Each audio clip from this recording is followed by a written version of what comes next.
اسرائیل اور فلسطینیوں کے درمیان حالیہ جنگ میں اسرائیلی فوج کا دعویٰ ہے کہ حماس نے 1500 راکٹ اسرائیل کی جانب داغے ہیں، تاہم ان میں سے زیادہ تر اسرائیلی دفاعی نظام یعنی آئرن ڈوم نے فضا میں ہی تباہ کر دیے ہیں۔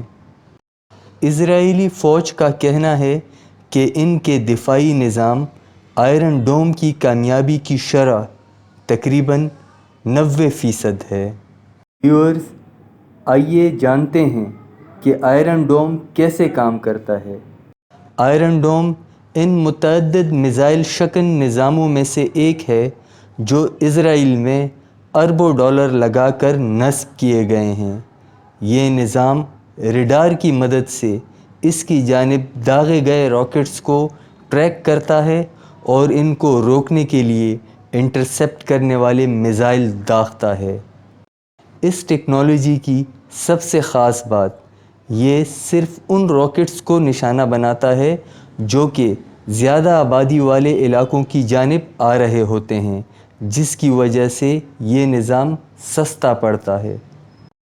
اسرائیلی newspaper times of Israel کے مطابق ہر انٹرسیپٹر میزائل $1,50,000 کا ہوتا ہے۔ ویورز، اب جانتے ہیں یہ میزائل سسٹم بنایا کیسے گیا۔ آئرن ڈوم کی بنیاد 2006 میں اسرائیل اور جنوبی لبنان میں موجود حزب اللہ کے درمیان کشیدگی کے وقت رکھی گئی تھی۔ حزب اللہ نے ہزاروں راکٹ داغے تھے، جس سے اسرائیل میں کافی مالی نقصان ہوا تھا اور درجنوں اسرائیلی بھی مارے گئے تھے۔ ایک سال بعد اسرائیل کی ریاستی دفاعی کمپنی رافائل ایڈوانس سسٹمز نے اعلان کیا تھا کہ وہ ایک نیا میزائل شکن دفاعی ڈھال کا نظام تیار کریں گے۔ اس پروجیکٹ کے لیے امریکہ نے $20 کروڑ بھی ادا کیے تھے۔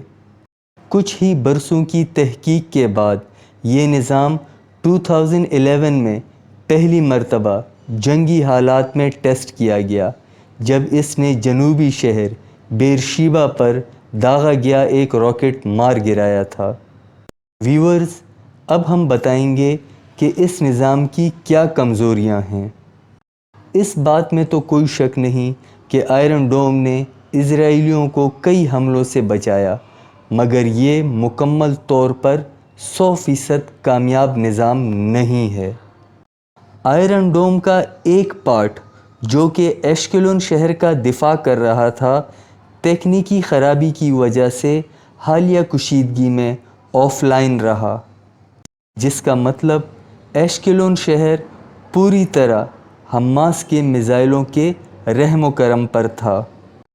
کچھ ایکسپرٹس کا خیال ہے کہ 90% کامیابی کی شرح غزہ سے داغے گئے راکٹس کے لیے تو صحیح، مگر مستقبل میں کسی اور دشمن کے خلاف حاصل کرنا مشکل ہوگا۔ حزب اللہ کے پاس کم وقت میں زیادہ راکٹس داغنے کی صلاحیت ہے، جس کی وجہ سے آئرن ڈوم کے لیے ان سب کو روکنا مشکل ہوگا۔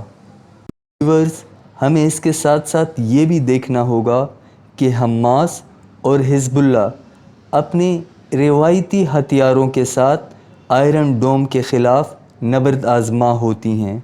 اس میزائل شکن نظام کا اصل ٹیسٹ تب ہوگا اگر یہ تھوڑے سے اپڈیٹڈ میزائلز کو انٹرسیپٹ کرنے کی صلاحیت رکھتا ہو۔